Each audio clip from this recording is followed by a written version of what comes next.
Andyan si Kurosaki Kai. Yung henyo raw na may dalawang kulay, ang binansagang Purple King. Pero sa likod ng anino niya, andun yung kuya niya, ang bida nating si Ray. Isang dakilang zero, walang kulay, walang mahika. Kaya ang bagsak ni Ray, tiga bit-bit lang sa party ng kapatid niya, hanggang sa masalubong nila. Ang isang dungeon boss, si Kronos, ang diyos-diyosan ng oras at espasyo. Sa isang kumpas lang, wala nang kahirap-hirap, winasak ni Kronos ang buong tropa, kasama na si Kai. Cornered at alam mong katapusan na, pero sa sobrang desperasyon ni Ray, may nabuksan siyang bawal na kapangyarihan, ang skill drain. Bilang huling hirit, ninakaw niya yung mismong kapangyarihan ni Kronos na bumaliktad ng realidad. Ang rewind, yung biglaang bugso ng kapangyarihan na may halong gulat at pagsisisi. Hindi lang ilang sandali ang binalik, kundi itinapon si Ray pabalik sa nakaraan. Pagmulat niya, ilang taon na ang lumipas. Sa nakaraan, bit-bit ang ninakaw na kapangyarihan mula sa isang Diyos at nag-aalab na galit. Sa pagkakataong to, siya na ang gagawa ng sarili niyang tadhana. Gulat na gulat si Ray, syempre, pero pagdungaw niya sa bintana, may isang bagay na mas lalo pa niyang ikinagulat. Yung baliktad na kastilyo, puti pa rin, dapat sunog na sa itim yun. Ang kwento kasi, yung kastilyong yun, puting-puti hanggang 7 taon ang nakalipas, tapos dahan-dahan ng itim. At nung naging itim na, doon na bumukas yung pinto na naglabas kay Kronos. Biglang nag-flashback sa isip niya, oo nga pala, ninakaw niya yung rewind ability ni Kronos para maibalik ang sarili niya sa nakaraan. Dinampot niya yung phone para i-check ang petsa, at tama nga, nakabalik siya ng 7 taon. Dahil sa pagkalito, binuksan ni Ray yung status window niya para silipin ang skill list, at laking gulat niya, wala na yung rewind skill. Pero yung ability na skill, drain, andun pa rin. Kahit wala na yung rewind, sapat na to para kay Ray. Isipin mo, sa loob ng 10 taon, ang tanging dasal niya ay magkaroon kahit isang skill lang. At ngayong hawak na niya ang skill drain, pakiramdam niya buo na siya. Sakto namang nag-alarm. Ang phone niya, paalala na ngayon pala ang Mage exam. Walang patumpik-tumpik, lumarga agad si Ray papuntang Mage Association HQ, yung lugar na nag-aasikaso sa lahat ng drama ng mga mage at pag-raid ng dungeon. Pumasok siya sa HQ na parang bago sa paningin niya, at bago pa man. Siya makahinga, may narinig siyang boses sa likod niya na tumawag sa kanya ng colorless. Paglingon niya, nakita niya yung 2 ugok na sina Goto at Oink, mga alipores ng kapatid niya. Sila rin yung mga unang natigok sa kwarto ni Kronos. Pinagtawanan ng dalawa si Ray, kesyo andito na naman daw siya para kumuha ng mage exam, sabi pa nila. Sayang lang daw ang pagod niya kasi kahit ilang ulit pa siyang sumubok, sa huli, colorless pa rin daw ang bagsak niya. At sa totoo lang, hindi ito ang unang subok ni Ray sa exam. Paulit-ulit siyang sumusubok, kasi ayaw niyang basta na lang sumuko. Wala sa mood makipag-asaran. Tinabid niya ang mga kamay nila. Sabay sabing, tantanan niyo ko. Ilang saglit lang, nasa opisina na siya ng examiner, kung saan nakilala niya ang taga-suri, si Hinata Reiner, isang B-rank na mage. Maging si Hinata, mukhang sawa na sa pagmumukha ni Ray at binalaan pa siyang baka sa huli. Mapahamak lang siya kung ipipilit pa niya. Pero sinigurado ni Ray kay Hinata, iba na ngayon. Walang nagawa si Hinata kundi samahan si Ray sa exam area. At dahil kabisado na ni Ray ang pasikot-sikot, hindi na niya kailangan ng paliwanag. Ang misyon, mangolekta ng 3 mana stone mula sa mga goblin para makapasa. Para sa mga may skill, sisiw lang to, pero si Ray, dati, laging kulelat dito. At teka, may isa pa palang. Malaking ganap sa mismong araw na yon. Isang nakakatakot na halimaw ang biglang sumulpot sa unang antas na dungeon, na hindi naman dapat. Sabi ko na nga ba? At ayun na nga, biglang sumulpot sa malayo yung sinasabi ni Ray na halimaw, at mukhang bad trip ang datingan. Ang halimaw pala ay isang red cap goblin, level 37 pa. Kitang-kita sa mukha ni Hinata, yung gulat, parang nakakita ng multo. Kaya bigla siyang nagtanong, Anong ginagawa ng ganito kapeligrosong buwisit dito? Agad-agad, hinugot ni Hinata, yung espada niya, sabay sabi kay Rai. Na tumakas na habang kaya pa, akala mo naman kaya niya. Pero di bale, alam na ni Ray ang script. Sobrang laki ng agwat ng level nila. Noong dati kasing buhay niya. Bigong-bigo si Hinata sa halimaw na yan kasi ginawa niyang panangga, yung sarili niya para lang makatakbo si Ray. Ang ending, wasak na wasak si Hinata. Kaya wala siyang choice kundi iwan ang pagiging mage. At si Ray, grabe ang sisi sa sarili kasi dahil sa kanya, yung pangarap ni Hinata bilang mage, biglang naglahong parang bula dahil sa pagiging lampa niya. Pero teka, iba na ngayon. Handa si Rai na baliktarin ang lahat. Si Ray, dumukot ng sarili niyang maliit na espada, at habang pasugod sa kanya yung monster, walang alinlangang inihagis niya to. Mukhang yung halimaw, ay may pa-skill pa na nagpapalakas sa katawan, at sakto sa hula ni Ray, parang laruan lang na sinangga ng buwisit yung espada niya. Ang halimaw, tuloy lang sa pag-atake kay Rai, pero sinalubong siya ni Ray ng isang malutong na suntok sa bungo. Asar talo yung halimaw, at nung akmang gagantihan na si Rai sa kayabangan niya, doon na kumilos yung kapangyarihan ni Ray. Biglang hinigop yung body enhancement skill mula sa halimaw, na siyang nagpalakas bigla sa physical stats ni Ray. Napanganga yung goblin, hindi makapaniwala kung bakit parang bigla siyang nanghina at naging walang kwenta. Habang lutang pa yung isip niya at sinusubukang iproseso ang nangyari, parang papel lang na hinati ni Rai, yung halimaw sa dalawa, mula ulo pababa. Laglag pa nga ni Hinata nang ma-realize niyang tinumba ni Rai, yung red cap sa isang iglap lang. Si Ray naman, ang lolo mo, ay bilib na bilib sa sarili niyang skill, yung skill drain, kasi sobrang astig pala. Halos lumipad siya sa tuwa nang bigla siyang sinita ni Hinata. Para bumalik sa katinoan, tinanong siya kung anong kababalaghan yung ginawa niya para matalo yung halimaw. Alam niyang delikado para sa kanya. Kung aaminin niyang may black skill siya, kaya nagpalusot na lang si Rai at sinabing tsamba lang lahat. Pero pinutak-putakan siya ni Hinata. Natigilan na ang pagpapalusot, lalo na't naisip niyang dapat kanselado na ang exam dahil sa biglang pagsulpot ng kakaibang halimaw sa dungeon. Sabi ni Hinata kay Ray, kailangan nilang isumbong yung nangyari sa headquarters. Si Ray naman, kinabahan para sa sarili niya, kaya pinalala niya kay Hinata na kulang pa siya ng 2 pang mana stone, pero binulyawan lang siya ni Hinata. At sinabing, wala kang karapatang isipin yung mga mana stone na yan sa ganitong sitwasyon. At parang nananadya ang tadhana. 2 pipitsuging goblin ang biglang sumulpot, na mabilis lang pinagpapatay ni Ray sa pamamagitan ng pagtanggal ng kanilang mga ulo.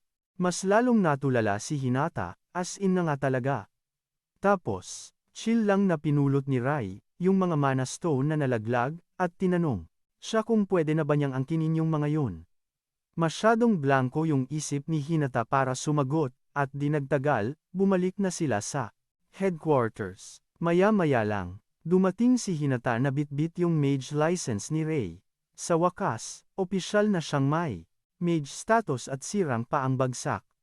Kinuha ni Ray yung lisensya at napangisi ng bahagya, iniisip kung gaano katagal niyang pinaghirapan bago niya nakuha to.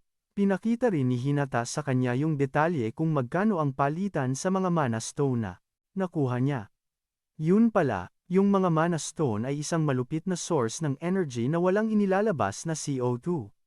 Bukod sa pagiging energy source, pwede rin itong ibenta sa asosasyon para sa pera. Kampante si Ray na dahil isang ranked monster yung red cap na tinumba niya, malaki-laki ang makukuha niyang bayad. Pagtingin niya sa detalye ng bayaran, halos mapamura siya sa gulat dahil sa grabe, ang laking pera nun. Sa mga goblin, 1,000 lang ang kita. Pero sa isang red cap pa lang, 3 milyon agad ang hirit. Sabi ni Hinata, wag daw akong masyadong mayabang porket nakapatay lang ako ng isang red cap. Pero gulat pa rin ako, di ko talaga alam na ganito pala kalaki ang kitaan ng mga mage, at sabi pa ni Hinata, barya lang daw yan. Kaya ayun, na-curious ako at tinanong ko si Hinata tungkol sa mga dungeon. Pagkatapos ng chika namin, dumiretso na ako sa isang C-rank na dungeon na para sa akin. Dati, bawal akong pumasok doon ng mag-isa kaya nakakapanibago. Pero ngayon, sa bago kong kapangyarihan, sigurado, akong kaya ko nang baguhin ang takbo ng buhay ko. Akmang papasok na sana ako sa dungeon nang biglang may pumigil sa akin, isang skill na tinatawag na manahan.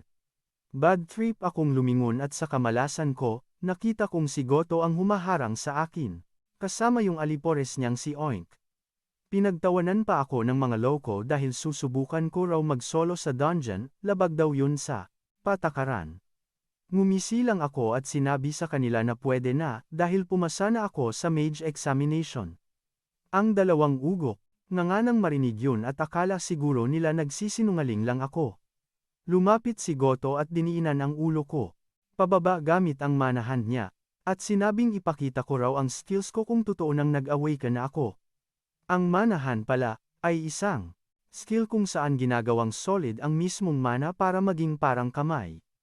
Kahit may matindi akong body enhancement, alam kong hindi ako basta-basta makakawala. Pero hindi ako yung tipo na aatras lang, kaya sa sobrang inis ko, sinugod ko si Goto. Ayun, tumalsik siya, at habang nangyayari yon, saktong nanakaw ko ang manahan skill niya. Ngayong nasa akin na ang manahan, wala nang epekto yung ginawa niya sa akin. Biglang may sumabog na malakas na asul na aura mula sa katawan ko, na ikinagulat ng dalawang epal. Hindi na ako nag-aksaya ng oras at ginamit ko agad ang manahan para sakalin si Goto para pilitin siyang aminin na totoo nang nag-awaken na ako. Pero si Oink, ayaw pa ring maniwala at tinira ako ng fireball. Ginamit ko ang enhancement skill ko para salagin yung apoy niya, na ikinagulat ni Oink.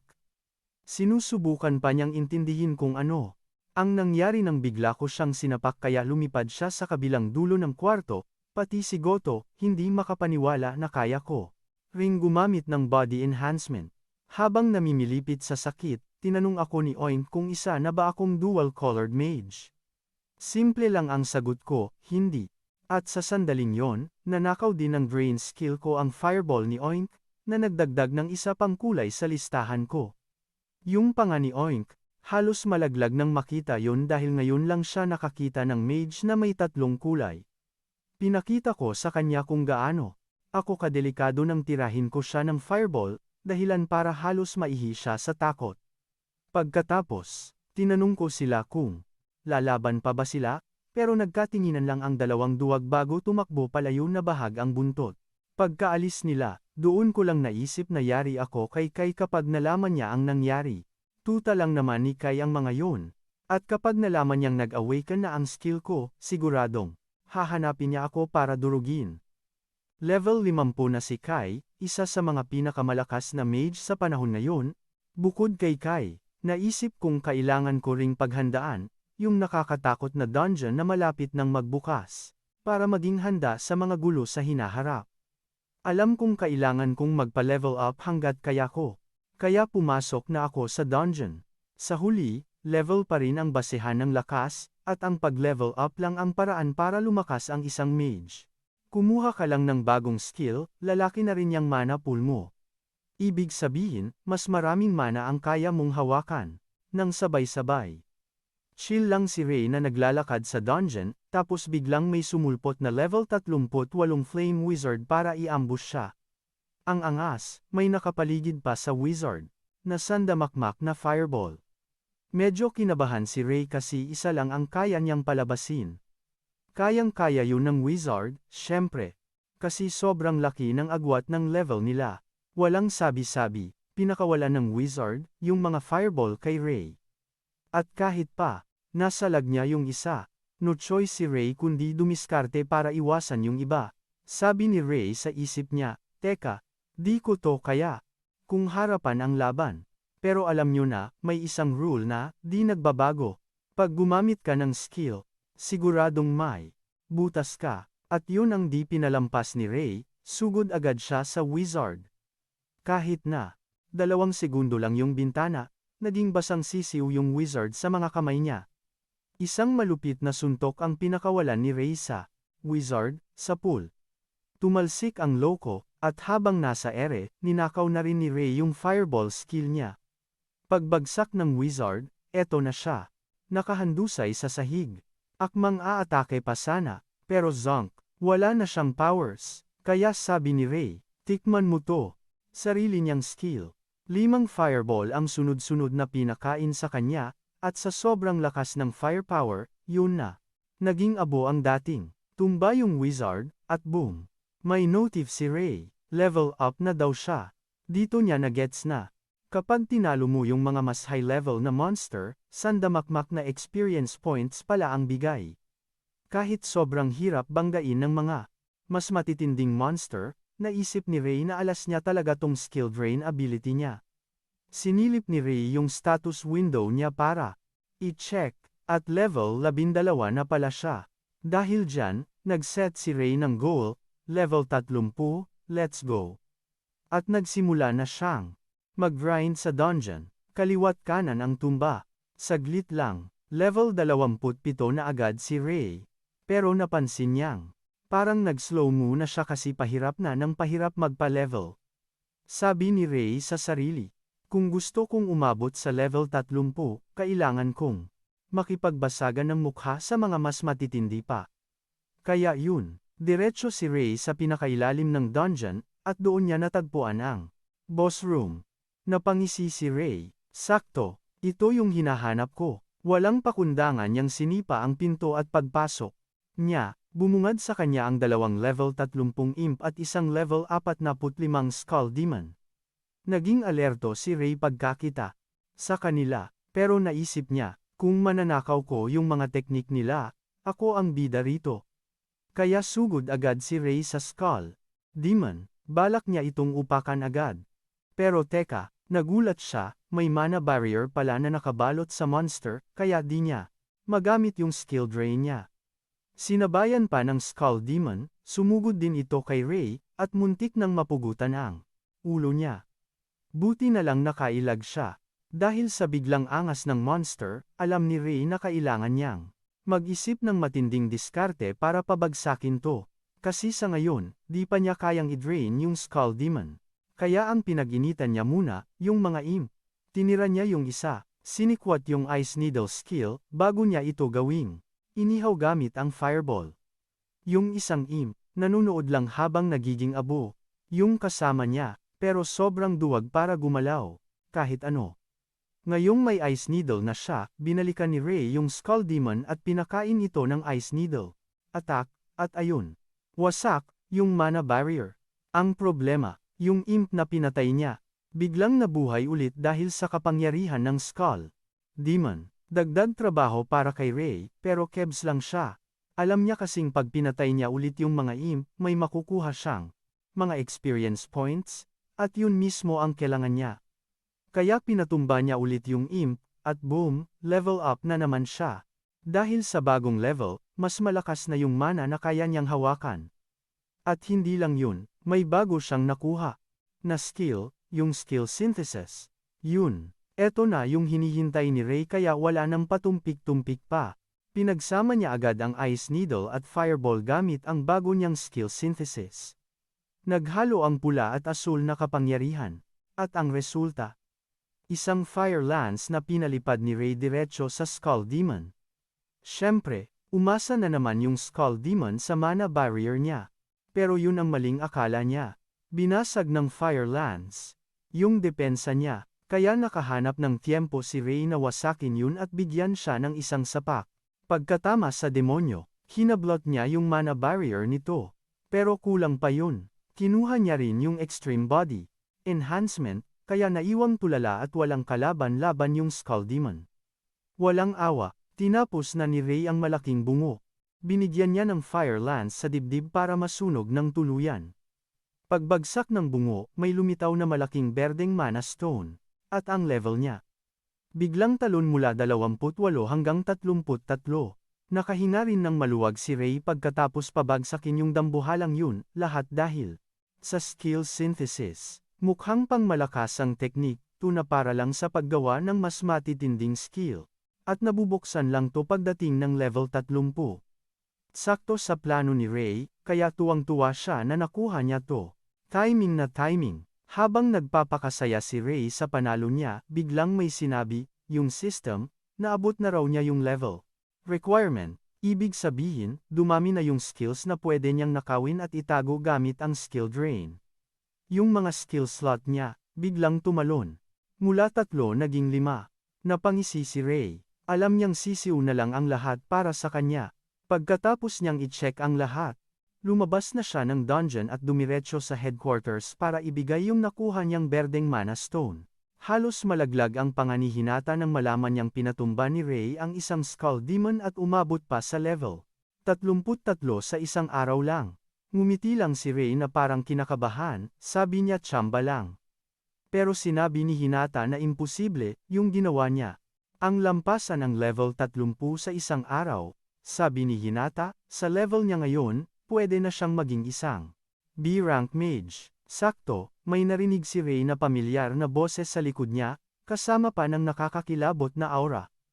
Ang boses na yun ay sa kapatid niyang si Kai. Para kay Kai, malaking kalokohan to. Imposible daw na maging B-rank si Ray. Sabi pa ni Kai, isa lang daw colorless si Ray na walang kwenta. Pero pinagtanggol ni Hinata si Ray, sinabing totoo nang tinalo niya. Yung Red Cap at Skull Demon. Pagkarinig nun, nagdilim ang paningin ni Kai at biglang sinugod si Ray. Bumanat siya ng isang malakas na suntok diretso sa dibdib niya. Pero sisiw lang yun kay Ray. Sinalag niya gamit yung bago niyang mana barrier, sabay nisi pa sa kanya. At sinabihan pa siyang mag-ingat. Dahil nasangga ni Ray, yung banat niya, doon lang naniwala si Kai sa mga shismis na ang kapatid niya ay nagising na at may mga skill. Pero di pa rin bilib si Kai. Binalaan niya pa si Ray na humanda. Dahil gusto niyang subukan kung gaano na ba talaga siya kalakas.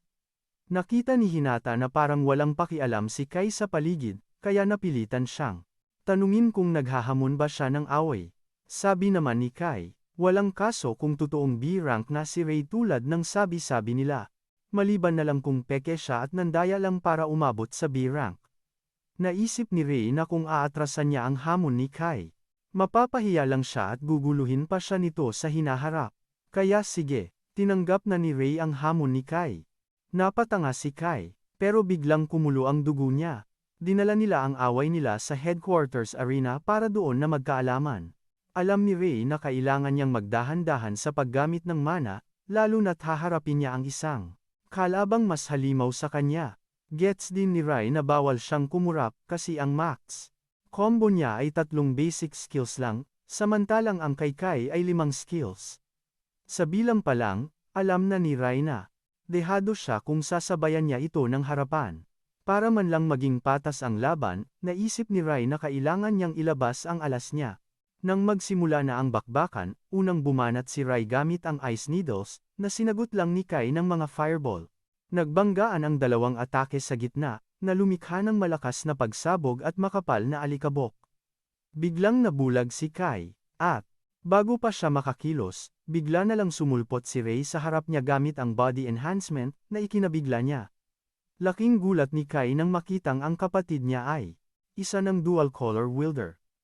Samantala, kinakalkula na ni Ray sa isip niya kung ilang skill mana na lang ang natitira kay Kai, dahil bumanat na ito ng isa.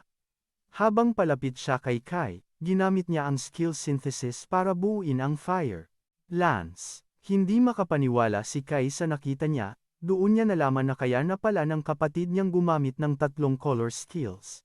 Pero, parang wala lang iyon sa kanya. Saktong susugod na sana si Ray nang salubungin siya ni Kai ng isang dambuhalang fireball na dumurog sa fire lance ni Ray bago siya patalsikin sa lupa. Kitang-kita sa mukha ni Ray ang gulat dahil ang kanyang fire lance, nakatumbas ng mana ng 2 skills, ay parang papel lang na pinunit ng isang simpleng skill. Inasar ni Kai ang kanyang kapatid. Sinabing kahit pa kaya nitong gumamit ng 3 skill colors, basura pa rin ito kumpara sa kanya dahil siya ay nasa ibang level.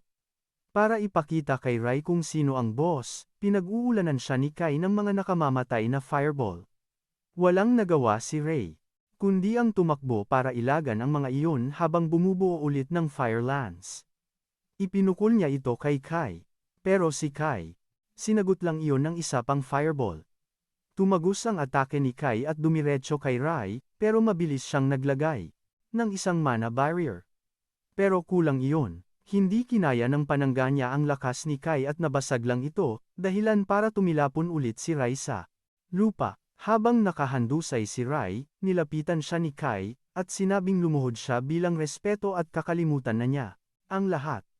Gusto niyang marinig mula mismo kay Rai na isa siyang basura kumpara sa kanya. Pero sa isip-isip ni Rai, alam niyang sa estado niya ngayon, imposible siyang manalo kay Kai, pero hindi niya kayang sumuko na lang basta-basta dahil habang buhay na lang siyang mabubuhay na parang alipin. Desididong gumawa ng sarili niyang pangalan, tumayo siya at sinigawan si Kai na hinding-hindi siya luluhod sa kanya. Nag-init lalo ang ulo ni Kai at sinabing baka kailangan na niyang tapusin si Rai. Agad niyang ginamit ang Overlock skill, isang skill na malakas kumain ng mana pero dinudoble naman ang dami ng mana na kaya niyang kontrolin ng sabay. Dahil sa Overlock, nakabuo si Kai ng sandamakmak na fireball, at mayabang siyang nagsabi kay Rai na masasaksihan na nito ang kapangyarihan ng isang hari, isang 10 combo attack. Nanlamig si Rai nang makita iyon, dahil alam niyang iyon ang ultimate move ni Kai. Ibig sabihin, isa siyang taong kayang gumamit ng sobrang laking mana kumpara sa mga ka-level niya. Pero, ito mismo ang bagay na hinihintay ni Rai, at inaasahan na niyang ilalabas ito ni Kai. Sumugod si Rai papalapit sa kapatid niya, sabay asar, tinanong kung akala ba nito ay kaya niyang. Sinubukan siyang tirahin sa ere, pero di man lang siya nagalusan. Pinagsusugod si Rai ng sangkatutak na bolang apoy, pero kebs lang, ginamit niya ang mana hand, na ikinanganga ni Kai kasi di niya akalaing may baon pa siyang skill. Alam na alam ni Rai na kahit anong angas ni Kai, may limitasyon din yan sa cooldown. Kayang-kaya niyang iwasan yung mga bolang apoy kaya nasukol niya si Kai sa tamang tiyempo. Ayun, nasa cooldown si Kai. Nung na-corner siya ni Rai, isang sapak lang sa mukha, bagsak. Sobrang bigat ng kamao ni Rai, lumipad si Kai sa kabilang dulo ng arena at sa isang suntok lang. Nahablot pa ni Rai yung overlock skill niya. Lupit. Tawang-tawa si Rai sa resulta kasi pati ba naman yung overlock skill nakuha niya. Akala ni Rai, GG na, pero biglang bumangon si Kai na wasak ang mukha, tapos nagbanta pang tatapusin na si Rai. Walang sabi-sabi, biglang nilabas ni Kai ang Demon Lance skill, at napanganga si Rai kasi wala sa isip niya na kaya na pala ni Kai yung skill na yun na ata yung pinakamalakas na tira ni Kai, kaya pala sobrang delikado ng loko. Tinitigan lang ni Rai habang papalapit sa kanya yung sibat, pero bago pa man dumapo, nakailag na agad siya. Daan. Napilitang aminin ni Rai na ibang level yung bilis ng sibat. Doon niya naget, kaya lang pala siya nakasapak kay Kai ay dahil naging kampante lang yung isa. Pero ngayon, nagbago na ang laro, seryosohan na si Kai. No choice si Rai kundi magtatakbo sa arena kasi biglang ang layo na ng agwat ng lakas nila ni Kai. Kahit na sa pinsalang ginawa niya sa buong arena, parang nag-uumpisa pa lang si Kai. Sinubukan ni Rai na sabayan gamit yung Fire Lance niya, pero yung Demon Lance ni Kai, parang wala lang, dinaanan lang yung skill niya. Sa sobrang lakas ng impact, tumalsik si Rai diretso sa pader, at siya napasigaw ng sumalpok sa pader. Tinawanan lang siya ni Kai. Sabay sabi, ito ang dahilan kung bakit ako ang Purple King. Gets mo? Wala nang masabi si Rai kundi aminin na may punto si Kai, kasi yung Demon Lance niya, isa sa mga pinakamalupit. Muling humarap si Kai kay Rai, at sinabihan siyang wag masyadong filinggero dahil lang may alam siyang ilang skill. Inamin ni Rai na talo talaga siya kay Kai sa sitwasyon niya ngayon, pero bigla siyang may na-realize. Mag-iiba ang laro kapag na-unlock niya ang potential ng purple skill. Bago tong laban, hanggang 2 kulay lang ang kaya niyang isynthesize, pero biglang binaliktad ni Rai ang laro nung inactivate niya yung overlock skill. Nga si Kai nung nakita niyang gamitin ng kapatid niya yung overlock skill na parang wala lang. Laro-laro lang. Dahil sa overlock, auto-boost yung mana capacity niya at na-unlock pa ang skill synthesis. Si Rai ay napangisinong na lamang tumama siya sa jackpot, pero si Kai, kinakabahan na, di niya alam kung anong masamang binabalak ng loko. Tapos bigla, May ginawa si Rai na di pa nagagawa ng kahit sino, pinagsama-sama niya ang tatlong kulay. Pinaghalo ni Rai yung red skill sa blue skill tapos dinagdagan pa ng yellow skill, na sa huli ay naging itim na mana. At literal na napanganga si Kai. Kasi sa totoo lang, ang mga kulay lang ng mana na pwede ay pula, dilaw, at asul. Palagi nilang sinasabi kay Rai na wala siyang kwenta sa tatlong kulay na yan, pero ang di nila alam, sila ang mga mali. Si Rai pala ay isang kakaiba at super rare na breed, isang dark mage na wala pang nakakarinig sa buong kasaysayan ng mga mage. Gamit yung pinaghalong tatlong kulay, nakagawa si Rai ng Abyss Flame na mukhang impyerno. Nagsimula ng mataranta si Kai at desperadong pinakawalan yung Demon Lance kay Rai, sabay sigaw na, lumayo ka. Nakita lang ni Rai yung sibat at tinapatan ng Abyss Fireball. Nawinasak yun sa isang pitik lang.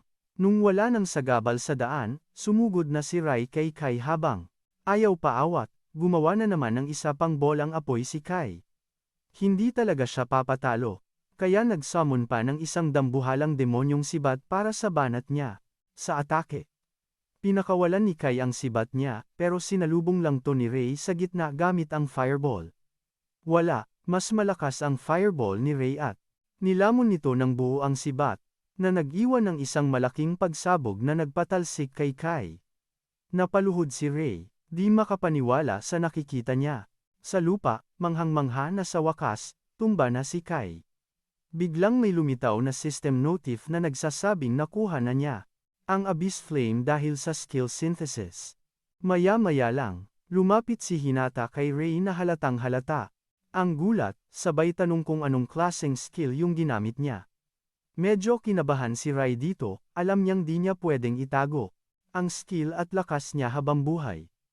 Nag-astang cool si Rai at pinakita ang skill niya, sabay sabi na mukha itong isang black skill. Laking gulat ni Hinata kasi si Ray ang kauna-unahang gumagamit ng black skill. Tinanong naman siya ni Ray kung kailangan ba niyang i-report ang klase ng skill niya sa asosasyon, kasi gusto niya sanang gawin itong sikreto lang nilang dalawa. Na-shock si Hinata sa narinig at sinabihan si Rai na pinapalampas niya ang isang malaking pagkakataon. Nagtaka naman si Rai kung anong pagkakataon ang sinasabi niya. Kaya ipinaalala ni Hinata na ang pinakamalakas na mage sa bawat kulay ay laging binibigyan ng titulong hari. Ibig sabihin, siya na ang Black King dahil wala namang iba. Pinag-isipan itong mabuti ni Rai at kahit gaano kaganda ng alok, sinabi niya kay Hinata na pass muna siya sa ngayon. Alam kasi ni Ray na mahina pa siya. Hindi pa bagay sa isang hari. Bigla, naalala niya na yung kapatid niya ay tumba pa rin sa arena kaya tinanong niya si Hinata kung magiging okay lang ba siya. Sabi ni Hinata, isa si Kai sa mga hari at siguradong gagaling din agad kahit gaano kalala ang tama niya. Pero, balak pa rin ni Hinata na dalhin siya sa medical room.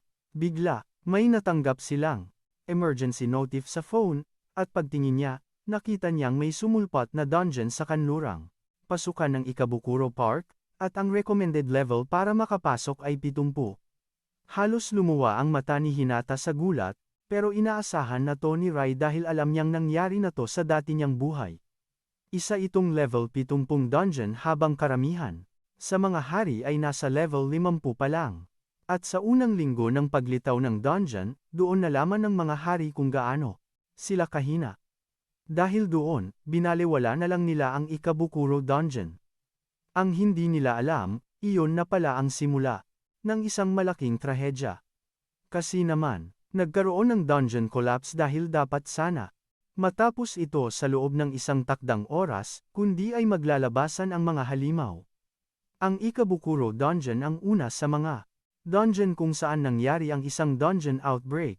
Ang paglabas ng mga halimaw ay nagdulot ng napakaraming namatay, at iniwan ang lungsod ng Tokyo na puno ng mga halimaw. Ang resulta, maraming tao ang nadamay dahil sa nakakatakot na dami ng mga halimaw na kumalat sa mga kalsada. Pero ngayon, handa si Ray na pigilan ang trahedyang mangyari ulit, kahit anong mangyari. Halos matumba si Hinata nang sabihin ni Ray ang plano niyang pasukin ang dungeon. Sinubukan pa siyang pigilan ni Hinata. At sinabing sobrang delikado doon, kahit na medyo malakas na siya. At saka, mga A-rank mag-A lang ang pwedeng pumasok sa dungeon dahil ang recommended level ay mas mataas pa sa 50. Dahil may kaunti pang oras bago ang dungeon outbreak, kinumpirma ni Rai kung sa susunod na linggo pa ba ang A-rank promotion exam, at sumagot si Hinata ng oo. Dahil ito na ang. Dahil dyan, binida ni Ray kay Hinata ang plano niyang akyatin ang A-rank sa susunod niyang exam. Halos malaglag ang panga ni Hinata, pero alam niyang hindi lang puro hangin si Ray at kayang-kaya niyang ipasa yon. Kaso, siya, parang may problema, kaya inusisa siya ni Ray kung anong drama niya. Sinabi naman ni Hinata na para makasali sa A-rank promotion test, kailangan daw munang tapusin ang isang B-rank dungeon kasama ang isang party. Ang laking abala, di ba?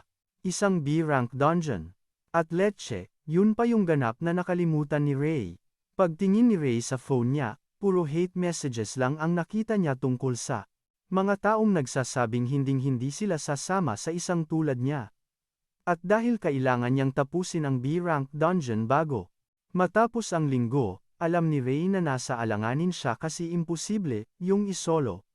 Naiwan si Ray na iniisip kung paano makakalusot sa problemang to. Sakto namang may narinig siyang mga mage na binubulyawan yung kasama nila, dahil sobrang lampa raw. Biglang tinamaan si Ray, naalala niya kung paano rin siya laging tinatratong parang basura, na parang pinandidirian. Ang pangalan pala ng babae ay Ichinoy Aya, at yung mga kaparty niya, walang preno kung laitin siya at tawaging pabigat. Pagkarinig ni Ray sa pangalan ni Aya, biglang may nag-flashback sa isip niya na sobrang importante. Yung babae pala yung magiging Scarlet King sa future, pero sa ngayon, ang tingin sa kanya ay isang mage na walang binatbat, kahit na siya ay mahina. Buwisit na buwisit si Ray sa nakikita niyang pambabastos ng mga kaparty niya. Sinubukan ni Aya na makiusap sa mga ka-team niya na huwag siyang sipain sa party dahil paano niya babayaran ang gastusin sa ospital ng kapatid niya. Nangako siya na itotodo na niya sa susunod na dungeon run, pero sabi ng party leader, sige, tingnan natin kung may ibubuga ka sa raid nila sa araw na yon. Pero binalaan niya si Aya, isang mali mo lang, sibak ka na sa team. Kahit nanginginig sa kaba, tumango na lang si Aya. Umalis na sila para sa dungeon, pero si Ray, may masamang kutob. Hindi maganda ang kahihinatnan nito. Alam ni Ray na si Aya nga yung naging Scarlet King, pero bago yun, dumaan muna siya sa impyerno. Sa sandamakmak na hirap. Naalala ni Ray na sa mga panahong ito mismo siya nasangkot sa isang malaking gulo. Yun pala, grabe ang pinsala niya sa isang boss battle at nakoma siya ng ilang taon. Ang tindi. Biglang pumasok sa isip ni Ray na baka mismong araw na to mangyayari yung insidenteng yun. Ang weird ng kilos niya. Para di matuloy ang masamang mangyayari, nagpa siya si Ray na kailangan niyang umeksena. Samantala, si Aya at ang team niya, kaharap na ang dungeon boss na si Dahan, isang level 45 halimaw. Na napakagago, itinulak ba naman niya si Aya diretso sa halimaw para gawing pain. Utos sa kanya. Labanan niya yung monster mag-isa. Sinubukan pa siyang ipaalala ni Aya na imposible siyang manalo ng solo. Yung party leader, ang sagot lang, kung di mo kayang harapin yung boss mag-isa, tanggal ka na, ganon kasimple. Naipit si Aya sa utos ng leader niya, pero para sa kanya, wala siyang choice. Lahat ng to, para sa kapatid niya. Nanonood lang yung mga siraulo habang si Aya ay dahan-dahang lumalapit sa boss at nagpakawala ng isang fireball sa pool sa target, pero parang wala lang. Ni hindi man lang natinag yung halimaw sa kinatatayuan nito. Walang talab ang atake niya. Bigla, lumundag ang dahan papunta sa kanya, handa na siyang durugin hanggang sa mamatay. Espada. Bumanat yung espada sa harap niya mismo, grabe, yung yumanig yung sahig na parang lindol, tapos tumalsik siya. Sahig, wala nang laban sa monster. Tostado na sana siya, kaso biglang may sumingit si Rai. Di ba? At gamit ang lupit ng extreme body enhancement niya, sinalo niya yung tira ng halimaw. Gulat si Ate Moya, may biglang lumitaw na knight in shining armor sa harap niya, kala mo pelikula. Siyempre, hindi siya natuluyan. Binuhos lahat ni Rai, yung power niya para itulak pabalik yung atake, at boom. Umatras yung halimaw. Napanganga siya, tapos si Rai, easy lang, lumingon pa para tignan kung okay lang si ate. Ayun, yung mga kasama niya, bad trip. May biglang epal daw na sumira sa plano nila, alam naman kasi nilang yung dalahan, di biro. Sobrang bigat at nakakatakot na monster, pero si Rai. Tinulak lang na parang unan. Sakto, tumayo ulit, yung dulahan, tapos umungol ng pagkalakas-lakas, umalingaw sa buong lugar. Si Ri, di man lang natinag, alam niyang buhay pa yung damuho, pa. Obvious naman kasing yung armor ng dulahan may pampalakas na skill, kaya yung mga pangkaraniwang atake, walang talab. Kaya naisip ni Rai, ganon, nanakawin ko na lang yang skill mo. Sinugal ni Rai ang lahat, sugod agad sa halimaw para subukang kapitan. Ayun, nakahawak na siya tapos ginamit niya yung skill na skill drain, pero teka, palpak, ayaw gumana, kaya si Ri, talon pa atras agad bago pa siya maging dalawa dahil sa halimaw. Balik si Rai kay Ya. Tinanong ni ate, okay ka lang? Sagot ni Rai, chill lang, kasi nasangga naman niya yung atake gamit yung espada niya. At doon, nag-gets na ni Rai na yung armor pala ng dalahan, yung panglabas lang na shell. Kaya para bumanat yung skill drain, kailangan niyang makapitan yung mismong laman. Sakto, biglang hinampas ng dulahan yung espada niya sa sahig at nagpakawala ng isang malakas na energy blast. Mabilis si Rai, tinaas yung mana barrier niya sabay sigaw kay Yana. Magtago sa likod niya para di masapol. Nasalo naman ng mana barrier ni Rai yung atake, pero yung impact, grabe, parang mga papel na tinangay yung mga kaparty niya. Yung party leader lang nila yung nakatayo pa. At mukhang pikon na, kaya bumanat ng ice lance sa halimaw.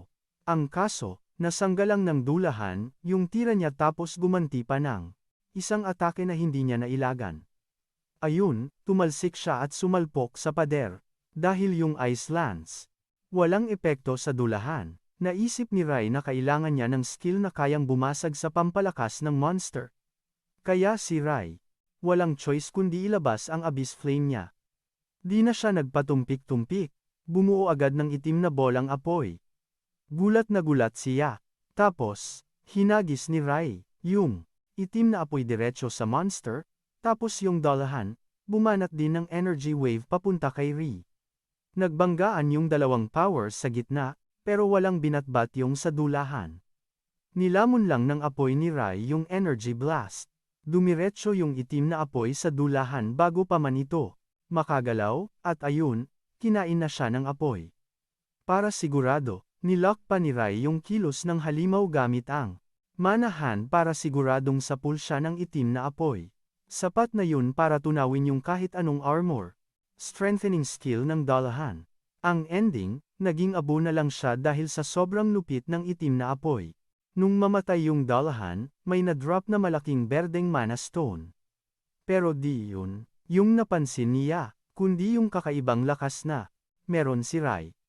Bilib na bilib siya kung paanong one hit lang yung monster sa kanya, at medyo nauutal pa siyang nagpasalamat kay Rai sa pagligtas sa kanya. Si Rai naman, ngumiti lang tapos sinabi, ayos lang na safe ka. Sa isip-isip ni Rai, ang saya niyang hindi natigok siya. Pero yung epal niyang party leader, biglang tumayo na parang walang nangyari. Kitang-kita sa mukha niyang asar na asar. Gets na niyang may ibubuga pala si Rai, pero dahil sa sobrang pagkagahaman niya, mas habol pa niya yung premyo sa pagpatay sa monster. Kaya nilapitan niya si Rai, at ang sabi, akin na yang mana stone, dahil kami ang nag-apply para pasukin tong dungeon. Siya, nga. Hindi makapaniwala, kaya napilitan siyang paalalahanan. Yung bruhang kakaligtas lang ni Rai sa buhay nila. Pero chill lang si Rai, sabi niya sa babae. Walang kaso sakin yan.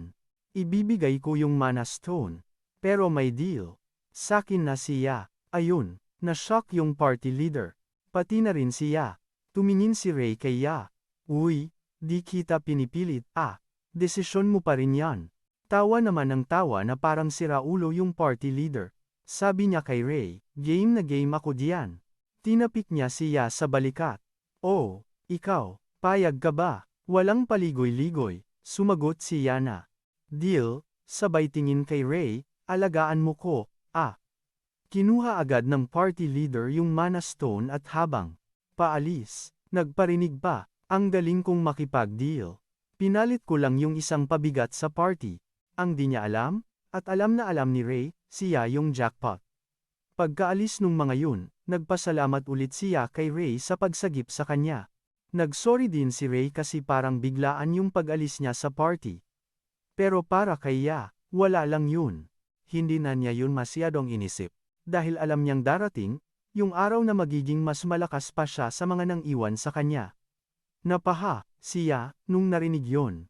Kasi sa totoo lang, tingin niya sa sarili niya, hanggang doon na lang siya.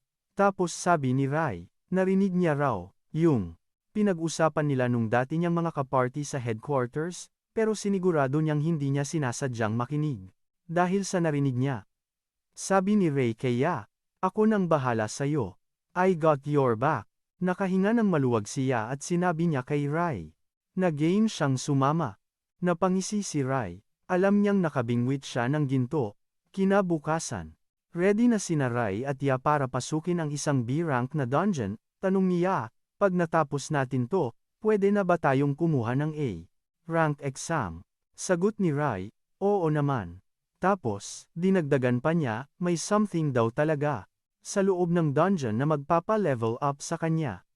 Biglang na-curious siya, kasi alam niyang kapag lumakas siya, mas malaki ang kikitain niya para sa hospital bills ng kapatid niya.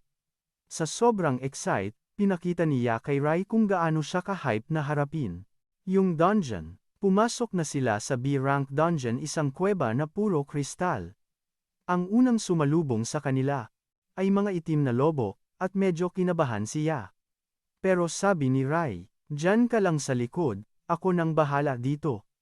At si Rai, sumugod agad sa mga halimaw, sabay gamit ng extreme body enhancement bago pa man makalapit sa kanila. Gamit ang kanyang espada, pinagpira-piraso niya yung mga halimaw na parang papel lang. Sunod-sunod ang hiwa niya, kaya napanganga siya habang nanunood, mula sa likod. Grabe, di niya akalain na ganun kalakas si Ray. Walang-wala yung mga dati niyang kaparty, kahit na malalakas na rin yung mga yun. Tapos, dinala ni Rai siya sa isang specific na lugar at sinigurado sa kanya na, aalalayan niya ito. Sundin mo lang yung plano, sabi niya. Kaya lumapit na siya sa mga halimaw para subukang tirahin sila. Ang bilis niyang lumakas, no? Kahit puro basic lang ang tira niya, di siya uurong sa kahit anong buwisit na monster. Siya, ayun, nagpakawala na ng mga fireball niya para sa mga pesteng paepal na yun. Pero si Ray, chill lang. Nakatambay lang sa likod, nanonood. May pa-test-test pa kasing nalalaman para daw mahanap niya yung tunay niyang alas. Habang abala siya sa mga sisiyo, biglang may sumulpot na higante sa likod. Siyempre, si Ray na ang bahala doon. Kasi wala siyang balak hayaang may umepal sa trip niya. Sa wakas, natapos din niya yung mga kalaban, pero parang mga kabute. Sulpot ng sulpot, walang katapusan, parang unlimited respawn. Ang malala pa, tinira pa siya sa kaliwang braso. Laking perwisyo kasi malapit nang maubos yung mana niya kung di pa siya makaisip ng diskarte sa mga pesting to. Nag-emote na siya tungkol sa buhay niya nang mapatingin siya sa taas at makitang si Ray, binabanatan yung mas matitinding halimaw para lang di siya masyadong mahirapan. Doon lang siya natauhan na kailangan na niyang tigilan ang pagdadrama at umaksyon na. Game na siya na abutin yung level na gusto ni Ray para sa kanya. Kaya humugot siya ng lakas sa galit niya para gumawa ng fireball. Pinakawalan niya to sa mga halimaw, at dahil sa gigil niya, biglang lumaki yung fireball at nilamon yung mga monster na parang pulutan. Napanganga na lang siya nung ma-realize niyang lumalakas yung fireball niya pero yung mana niya, hindi man lang nababawasan. Si Ray naman, tuwang-tuwa kasi sa wakas. Nagiging pro na siya sa kapangyarihan niya, tamang-tama sa mga marathon na laban. Kumbaga, yung mana pool niya ang alas niya, at ngayon niya lang to nalaman. Laking gulat niya nang magets niyang may na-unlock pala siyang skill na Blast Furnace. Maya-maya lang, nasa boss room na sila. At ang sumalubong sa kanila, isang level 52, na dambuhalang slime. Habang si Ray ay sumugod sa slime, sinabihan niya siya na subukan yung bago niyang skill. Siyempre, sumunod siya at ibinuhos niya yung blast furnace niya. At bumuga to ng apoy na sobrang lakas, ultimo siya nagulat. Di niya akalain na kaya pala niyang magpakawala ng ganong kalakas na kapangyarihan. Pero si Ray, alam na niya ang mangyayari, kasi yung blast furnace ay skill na nagpapaboost ng firepower, pero saksakan naman sa lakas kumain ng mana. Swak na swak sa skill set niya, kaso, biglang na-realize ni Ray na yung firepower na nakikita niya, sobra-sobra pa sa inaasahan niya. Yung apoy niya, kinain yung buong kwarto, naging kulay pula lahat, at ginawang abo yung slime. Pagkatapos pabagsakin yung boss, lumapit si Ray at sinabing, "Nice one." Tulala pa siya noong una, pero nakabawi rin agad. Tapos bigla na lang humagalpak ng tawa, di makapaniwalang may ganun pala siyang kalupit na kapangyarihan. Gayunpaman, di siya nag-aksaya ng oras para pasalamatan si Ray, kasi kung di dahil sa kanya, di niya malalaman ang kaya niyang gawin. Matapos nilang i-clear yung B-rank na dungeon, bumalik na sila sa labas at sinabi niyang na-meet na nila yung requirement para makasali sa A-rank exam. Ibig sabihin, exam na lang ang kulang. Nginitian lang siya ni Ray, na parang sinasabing, "Oo nga," pero sa loob-loob niya, atat na siyang kunin yung exam at pumasa, kasi kailangan. Pagsapit ng araw ng A-rank examination, pumunta yung dalawa sa association at sinalubong sila ni Hinata. Ang sabi, susukatin daw yung combat skills nila tapos ipa-partner sila sa iba para sa isang sparring game na si Ray na harapin yung exam at tapusin na to para sa wakas maging A-rank mage. Yun ang next move niya. Syempre, hype na siya. Sinabihan pa ako na galingan ko rin daw. Timing naman, biglang sumulpot sa harap namin yung mga dati niyang kaparty, lalo na yung buwisit nilang leader na si Isoyama. Pinagtripan nila siya dahil lang kukuha ng exam, pero syempre, di ako papayag. Hinarang ko sila para kaya. Sinabihan ko yung mga unggas na yon na hinding-hindi magpapatalo siya sa mga lampa na tulad nila. Si Isoyama naman, nag-angas pa, tapos ako naman ang binalingan. Kesyo may mas astig daw siyang mahanap na kaparty, hindi yung walang kwentang tulad niya. Sakto, biglang may lumitaw sa di kalayuan, yung sinasabi niyang bagong miyembro. At shit, babae pala, si Aono Yuri. Bigla akong kinabahan. Pamilyar yung pangalan niya sa dati kong buhay. Kasi naman, itong si Yuri, sobrang lakas niyan. Kaya niyang isolo, yung isang sobrang delikadong dungeon na parang naglalaro lang. Dahil doon, sikat na sikat siya, at sa nakikita ko ngayon, gets ko na. Malamang A-rank mage na, tong si Yuri. Tapos, bigla ba namang lumapit sakin si Gaga? Sabi ba naman, mukha daw akong interesante. Ano raw, medyo nawirduhan ako, kaya napatitig na lang ako sa kanya. Nagtataka, siya naman, nag-alala na sakin, tinawag yung pangalan ko. Yun pala, yung pagtawag niya sakin ang nagbigay ng clue. Kay Yuri kung sino ako. Nalaman niyang kuya pala ako ni Kai. At hindi lang yun, alam din pala niyang binugbog ko si Kai. Nagulat ako, di ko alam na kumalat na pala sa mga mage, yung ginawa ko. Siya naman, sa kabilang dako, gulat na tinalo ko si Kai, napatanong tuloy kung totoo nga ba. Tapos, humarap ulit sakin si Yuri. Para sabihin na baka nga magaling ako, pero wala raw akong binatbat sa kanya. Sabi pa niya, yung Purple King daw, na si Kai, mas mahina pa daw sa kanya. Di nagtagal, nagtipon-tipon na yung mga mage sa training center para sa combat test laban sa isang artificial golem galing sa asosasyon. Mukhang yung golem, balot sa isang special na bato na mas matibay pa sa ordinaryong bato. Siyempre, sinabihan kaming galingan, at sino pa bang uunahin? Ako agad ang tinawag, para daw subukan ang powers ko sa golem. Pumwesto ako sa harap tapos gumawa ng fireball, pero yung mga ibang mage, pinagtawanan ako, bobo raw, apoy laban sa metal na golem. Habang pasugod ako, Sa golem, alam ko namang walang talab yung apoy lang. Pero bago pa ko makalapit, pinagsama ko yung apoy at ice shard para gumawa ng fire lance.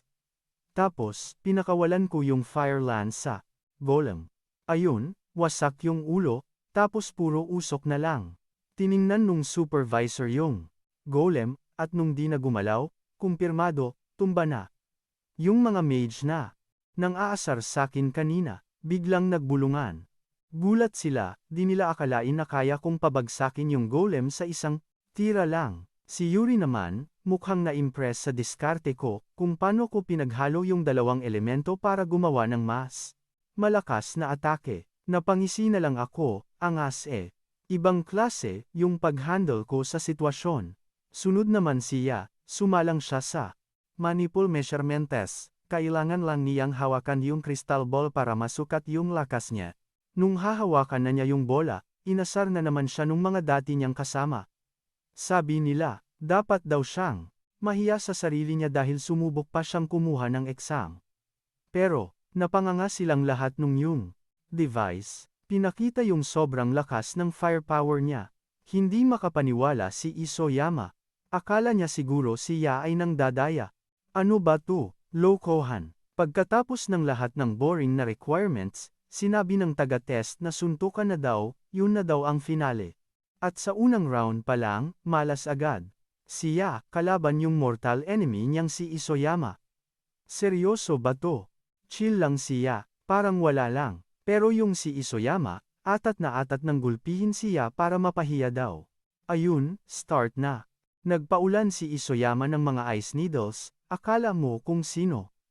Pero yun lang, isang dambuhalang fireball lang niya, wasak lahat. Talsik yung yelo kung saan-saan, muntik pang mabulag yung nagpakawala. Si Isoyama, nga. Hindi niya akalain na ganun kalakas ang tira niya. Tulala si ate mo, di pa nga nagiinit siya. Boom! Isa pang fireball galing kay Ya, diretso kay Isoyama. Naramdaman ni Isoyama yung bigat ng atake, kaya panic mode. Naglagay agad ng harang, umaasang sasalo sa kanya. Bago pa man tumama, sa isip niya, ang simple ng atake niya, kaya ang dali lang daw basahin. Ang plano niya, i-block yung tira niya tapos siya naman ang babanat. Kaso, biglang may na-realize siyang nakakaloko, hindi lang pala isa yung atake niya. Only fireball ang ginawa niya, walang tigil na binabato sa kanya. Sunod-sunod na pasabog sa harang niya. Ayun, basag yung barrier. At kitang-kita yung takot sa mukha niya. Ang ginawa, yung dati niyang style, takbo, pero habang tumatakas, sapul siya. Tinamaan siya sa batok ng isa sa mga lumilipad na bato galing sa atake niya. Habang bumabagsak, hindi niya matanggap na mas malakas na sa kanya siya. Bagsak. Sabi ng examiner, tama na yan, at idineklara siya na panalo. Grabe yung ngiti niya, abot tenga. Pagbalik niya sa upuan, sabi ni Rai, angas mo dun, ah. Ngumiti lang siya, parang di pa rin makapaniwala. Tapos sabi niya kay Rai, good luck sa inyo ni Yuri. Pre. Si Yuri naman, cool na cool lang. Tinawag niya si Rai sa arena para sa laban nila. Pagpasok nila sa ring, tinanong ni Yuri si Rai kung bakit ba talaga siya sumasali sa trip na to. Tahimik lang si Rai. Sabi ni Yuri, mukhang mas seryoso daw siya kumpara sa iba. Sagot ni Ri, may kailangan siyang tapusin, kahit anong mangyari, kaya wag siyang haharang. Napangisi si Yuri, tapos biglang lumabas yung nakakakilabot niyang aura. Parang sinasabi na, uy, malakas ako. Sabi naman ni Rai, alam ko, pero sigurado siya ang mananalo. Bilib si Yuri sa yabang niya, kaya sabi niya, tama na satsat, laban na. Unang sumugod si Yuri, pinaulanan si Rai ng mga monoblade. Mabilis na kinuha ni Rai yung espada niya para salagin, pero hirap na hirap siya. Mukhang may skill si Yuri, yung mana conversion daw. Kaya kontrolado niya yung mana niya kahit paano. Sakto, biglang bumanat si Yuri ng isang malupit na atake na halos ikawasak ni Rai. Buti na lang nakailag siya sa tamang oras. Ngumisi si Yuri, swerte mo, sabi niya. Pero si Ri, sawa na sa pagiging defensive, kaya siya naman ang sumugod. Takbo siya palapit, pero si Yuri, hindi papayag na makalapit siya basta-basta. Tinira niya si Rai ng mga pangmalayuang atake, pero hinarang niya lahat gamit mana barrier niya. Sugod agad si Rai. Todo wasiwas ng espada, gusto yata siyang pugutan. Pero yung babae, umatras lang. Habang nasa hangin, balak sanang tapusin ni Rai gamit yung fire lance niya, kaso si Yuri, ginamit yung conversion skill para gumawa ng sarili niyang pader. Ayun, sinalo ng shield niya yung atake ni Rai. Pero aminado siyang sagad na yun sa lakas niya. Si Rai naman, napaisip, kasi yung depensa ni Yuri, parang walang butas. Gets na ni Rai na hindi to biro, ang lakas talaga niya.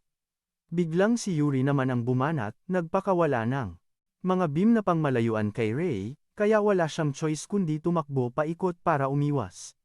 Sabi ni Rai, ang hirap talagang salagin ng mga tira ni Yuri.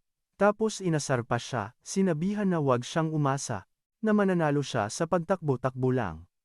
Humarap si Rai, tapos si Yuri, tinutok lahat ng atake sa kanya. Akala niya katapusan na. Kaso, may ibang plano si Rai. Saktong-sakto natatama na yung mga tira, bigla niyang binuksan yung physical enhancement niya at pinagtataga lahat ng binato sa kanya ni Yuri. Gulat si ate, di makapaniwala. Pero di pa siya tapos kay Rai. Inamin ni Yuri na ngayon lang siya nakakita ng kayang gumamit ng 3 kulay. Kaso, may pasabog din siya kay Rai. Sinabing, kaya niya ring mag-body enhancement. Inactivate niya yung skill tapos biglang naglabas ng scythe gamit yung primary skill niya. Bigla na lang siyang naglaho sa harap ni Rai. Paglitaw niya, nasa likod na pala. Walang ya, muntik nang matagpas yung ulo ni Rai, buti na lang nakalingon siya agad para salagin. Grabe, tumilapon si Rai pa atras dahil sa sobrang lakas ng banat at bilis ni Yuri. Wala, puro depensa na lang tuloy si Rai habang hinahabol siya. Hindi makapaniwala si Rai sa tindi ng kapangyarihan ng babaeng to. Dahil doon, naisip niya, bahala na, gagawa siya ng delikadong galaw. Ang ginawa niya, hinayaan niyang makalapit si Yuri tapos hinawakan niya yung kamay. Siyempre, tawa lang si Yuri, akala niya walang kwentang galaw. Yun, bigla, may naramdaman siyang mali. Bago pa niya magets, huli na. Ninakaw na pala ni Rai yung body enhancement skill niya. Ayun, nang hina, biglang natumba. Na-realize niyang nawawala yung lakas niya dahil wala ng panlaban. Si ate, tamang-tama yung timing ni Rai para tirahin siya diretso sa dibdib. Ayun, napaubo na lang sa sakit si Yuri habang bumabagsak sa sahig. Di niya matanggap na all this time, tinatago lang pala ni Rai yung tunay niyang lakas. At dahil si Yuri ay bagsak na at di na makalaban, si Rai na yung panalo. Mamaya-maya, nagising si Yuri sa ospital. At nakita sila Rai at Yan na nakabantay sa kanya. Tuwang-tuwa yung dalawa nagising na siya, at inamin naman niya na wasak talaga siya sa laban. Sinabi niya kay Rai na, di niya inexpect na ganun pala siya kalakas. Tapos tinanong niya kung bakit siya bumisita. Biglang nag-iba ng tono si Rai, yumuko pa, tapos tinanong si Yuri kung bet niyang sumali sa party nila. Nagulat si Yuri. Sabi pa ni Rai, pagkatapos ng laban nila, na-promote din pala siya ng rank. Inamin ni Rai na kailangan nila si Yuri para may chance silang tapusin yung mga mahihirap na dungeon. Habang si Rai ay daldal pa ng daldal. Bigla siyang pinutol ni Yuri ng malakas na tawa, sabi niya ang kulit daw niyang tao. Wala nang paligoy-ligoy. Si Yuri, sinabi niya agad kay Rai na game siya.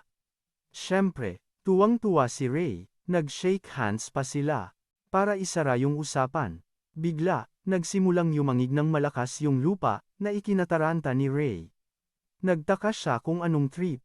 Ano ba tong nangyayari? Di niya alam, si Kronos pala, nagwawalan at gustong kumawala sa kulungan niya. Konting-konti na lang, makakatakas na siya. Nung tumigil yung pagyanig, biglang naalala ni Rai, yung dati niyang buhay, na may isang serye ng mga lindol na ganito rin ang nangyari bago bumigay yung Ikabukuro Dungeon. Gets na agad ni Rai kung anong trip.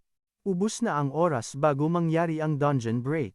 At kahit gaano pa ka-hardcore ng dungeon, para kay Rai, wala na silang choice kundi sumabak. Kaya diretsahan niyang sinabi sa dalawang chicks, yung balak niyang pasukin yung dungeon. na siyang ikina-freak out nung dalawa. Sabi nila, pre, yan yung pinaka-brutal na dungeon sa buong rehiyon. Kaya mas delikado para sa kanilang tatlo. Bumanat si Yuri, seryoso. Sugurin natin yung dungeon. Dahil lang sa lindol na yun. Umamin si Rai na iba. Yung kutob niya. Sabi pa ni Rai, may mga kumakalat na chismis tungkol sa mga weirdong halimaw, at feeling niya, senyales yun ng mas malalang gulo. Pero kebs lang si Yuri, kung anong trip ni Rai, G lang siya. Nung nakuha ni Rai na game si Yuri, sumunod na rin siya at sinabing solid ang suporta niya. Salamat sa inyo, sabi ni Ri. Kinabukasan. Nagpasa agad si Rai at yung tropa niya ng request kay Hinata para tirahin yung Ikabukuro dungeon. Aprobado agad. Dumiretso na yung tatlo sa bungad ng dungeon.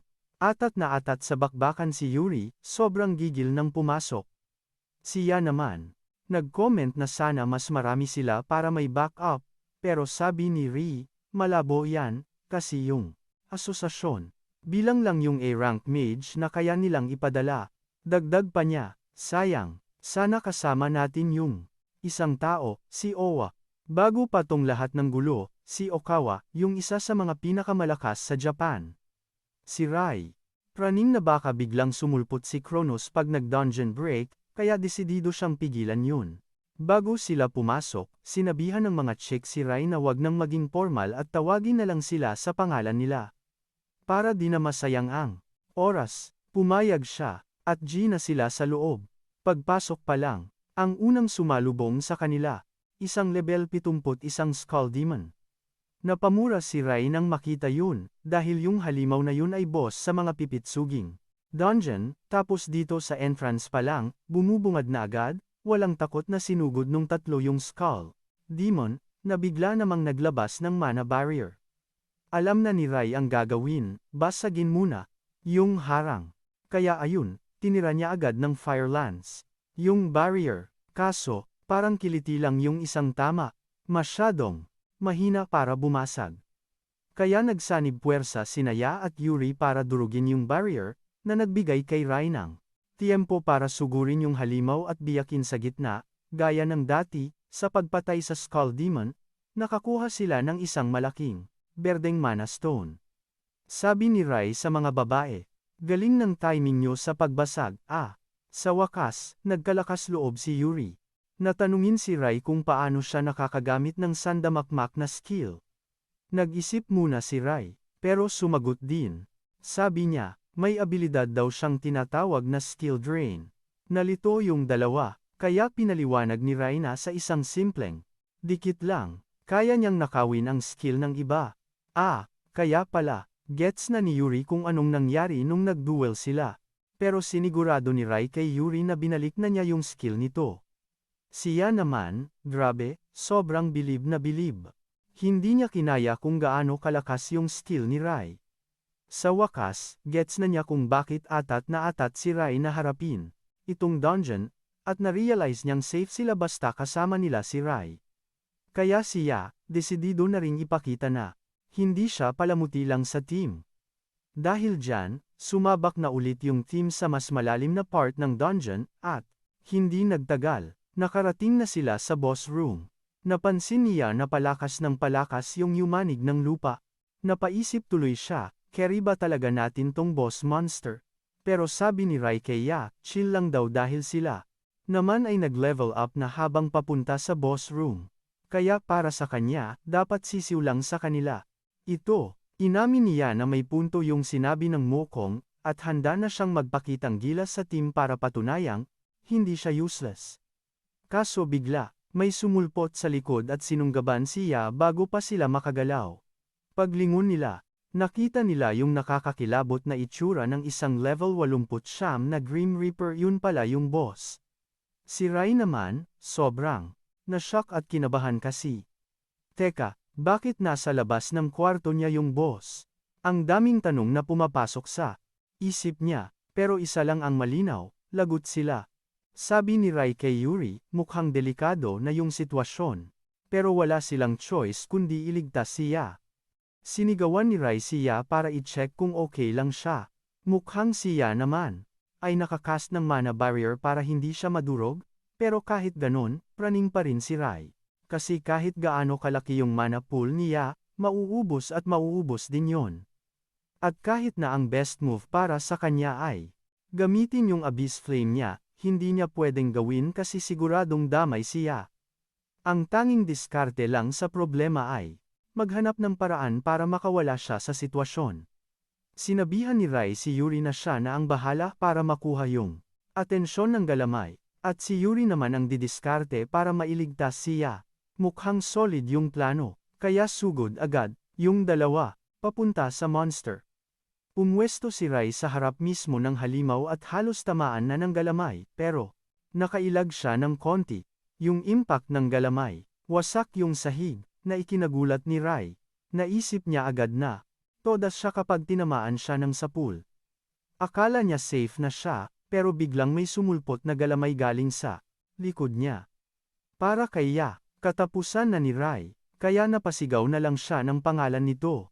Pero swerte ni Rai, nagawa niyang makatakas sa alanganing sitwasyon gamit yung monahand at nakahinga ng maluwag. Habang nagkakagulo silang lahat, nakahanap ng tiyempo si Yuri para lapitan yung monster. Iwinasiwas niya yung scythe niya, umaasang tatama ng critical hit, kaso tumalbog lang yung atake niya. Doon nila nalaman na may strengthening skill pala yung kalaban. Kaya no choice si Yuri kundi umatras bago pa siya maipit sa mga higanteng galamay ng monster. Tinanong siya ni Rai kung okay lang, at sinabi naman niyang, kere lang, pero napansin nilang dalawa na may off sa buong pangyayari. Kasi di ba, dapat yung mga tentacle monster, mahina ang depensa. Ito, yung unang beses na nakakita si Rai ng isa na may strengthening skill. Tapos ang isa pang weird, bakit nasa labas siya ng kwarto niya? Ang hindi niya alam, si Kronos pala ang may pakana ng lahat ng to. Pero syempre, yung monster, galit na sumusugod sa kanila kaya wala na silang time mag-isip ng plano. Habang siya nakakulong sa sarili niyang barrier, sinisisi niya ang sarili niya sa kapahamakang dinaranas ng dalawa. Biglang nag-sink in sa kanya na naging kampante siya masyado, laging umaasa kay Ray na ayusin lahat. Kaya napilitan siyang paganahin ang utak niya, para makaisip ng paraan. Pero huli na ata, dahil sina Yuri at Ray, bigla na lang na-corner sa isang malalang problema. Paubos na kasi ang mana nila, laspag na sa sunod-sunod na bakbakan. Muntik nang sumuko si Rai sa sitwasyon nang may biglang pumasok sa isip niya. Sumigaw siya kay Ya at sinabing, tirahin mo kami ng mana fusion mo. Nga siya, pati si Yuri naisip na si Raulo, yung skill na yun. Kasi sobrang lakas daw lumaklak ng mana. Gets naman ni Ray kung bakit ganun sila mag-isip, dahil yung skill na yon, tinuring ding basura sa dati niyang buhay. Pero may isang mage na nakadiscover kung gaano kalupit ang skill. At ang tinutukoy na mage, walang iba, kundi siya mismo. Siya ang original na nakatuklas nito, bago pa ang lahat.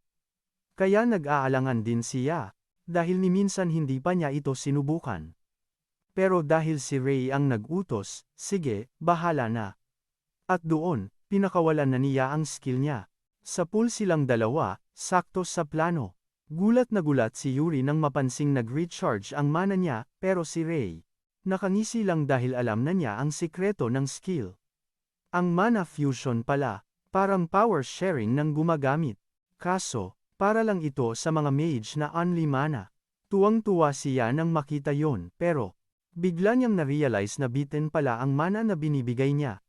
Doon niya na-gets na ang mana sharing niya ay may harang dahil sa barrier na ginamit niya. Para todo bigay sa team, tinanggal niya ang pader niya. At yun, instant target. Sinunggaban agad siya ng halimaw. Pero kahit ganun, nagawa pa rin niya na ibuhos lahat ng mana niya para sa kanila. Pagkatapos noon, halos pabulong niyang sinabi, kayo na ang bahala sa ahas na yan. Dahil sa sakripisyong yun, mas lalong nag-init ang dugo ng dalawa na tapusin na ang halimaw, kahit anong mangyari, kaya sugod agad sila. Gigil na durugin ang halimaw para mailigtas siya. At dahil full tank na ulit ang mana nila, kaya na nilang basagin ang depensa ng kalaban gamit ang pampalakas nilang skill. Nag-rampage na sila, kaliwat kanan ang tumba. Sinisigawan ni Ray si Yuri na bilisan pa nila para makuha na siya. Nagkaroon ng chance si Rai na makalapit. Kaso, laging one step ahead yung halimaw. Biglang nilipat nito ng pwesto siya, kaya lalong naging imposible ang lahat. Si Rai. Nagets niya agad na sa takbo ng laban, wala na. Hindi na sila aabot kay Ya. Pero biglang bumanat si Yuri. Sinabi niyang, ako bahala, gagawan kita ng daan. Ginamit ni Yuri ang main skill niya, naglabas ng sobrang lakas na aura, at gumawa ng parang mga hagdan para maabot ni Ray siya. Nagpasalamat si Ray at kumaripas ng takbo paakyat. Sinubukang harangin ng halimaw ang daan niya gamit ang mga galamay, pero tinadtad lang lahat ni Ray sa sobrang galit, dahil sa sobrang bilis at gigil niya. Naabot niya rin siya at hinablot palayo sa kamay ng halimaw. Paglapag ni Ray sa lupa, chinek niya agad siya kung okay lang. Idinilat niya ang mga mata niya, ngumiti, at sinabing, ang lupit mo pa rin talaga. Gaya ng dati, Rai. Dumating naman agad si Yuri at sinabi kay Ya na siya ang bida, niligtas sila ng skill niya. Inamin ni Yuri na siya ay ibang klase ang tapang. Pero kahit na-rescue na nila siya, hindi pa tapos ang gulo, kailangan pa nilang tapusin ang halimaw. Natitira. Sinugod agad ni na Ray at Yuri yung halimaw, pero lalong naging bad trip kasi yung mga galamay, bumabalik. Walang katapusan. Pre. Natauhan si Yuri na dehado na sila, kaya tinanong niya si Ray, ano na, pre? Anong plano? Sabi lang ni Ray kay Yuri, ako na bahala dito. Kahit nag-aalangan si Yuri, sige na lang, hinayaan niya si Ray sa trip niya. Humataw si Ray papunta sa halimaw, nagyayabang kay Yuri na tatapusin na niya to. Pero napanganga si Yuri nang makita niyang tumatakbo si Ray sa halimaw ng walang dalang armas. Sakto paglapit ni Ray sa katawan ng buwisit na yun, biglang tumubo ulit yung isang galamay para harangan siya. Pero si Ray, ginamit yung overclock power niya para daw doble yung banat niya. Bago pakawalan yung abyss flame. Grabe. Binalot siya ng itim na aura tapos bumuga ng sobrang lakas na apoy sa halimaw, wasak yung ulo. Ayun, bagsak yung monster. Si Kronos naman, hindi makapaniwala, di niya akalain na matatalo lang yung Grim Reaper niya. Pero desidido pa rin ang loko, sisiguraduhin niyang si Rai at yung tropa niya hindi makakalabas ng buhay. Nagsasaya pa yung team sa panalo nila, tapos may biglang lumabas na itim na parang putik galing sa katawan ng tinalo nila, diretso kay Ya. Muntik na siyang matusok, buti na lang nahatak siya ni Ray sa tamang oras. Napansin ni Ray na lumalakas pa yung itim na likido, kaya sinigawan niya yung mga chicks, takbo na. Habang tumatakas sila, papuntang exit, umaasa si Ray na di sila deads kasi napigilan na nila yung pagguho. Kaso, sakto. Malapit na sila sa labasan, naunahan sila nung likido. Halos lamunin na silang tatlo nang biglang may gintong shield na humarang.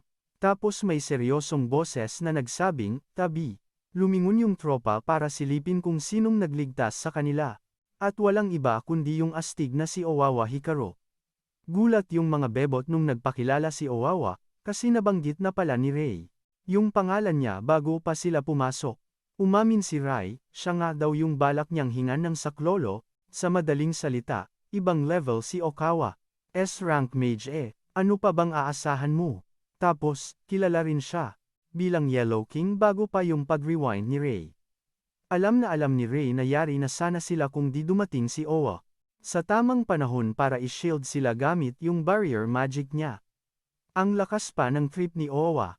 Kumindat pa, sabi buti na lang daw umabot siya para sagipin sila. Sabi ni Owa. Galing daw siyang ibang dungeon, utos ng gobyerno. Kaso, may tumawag daw sa kanya. At walang iba kundi si Hinata.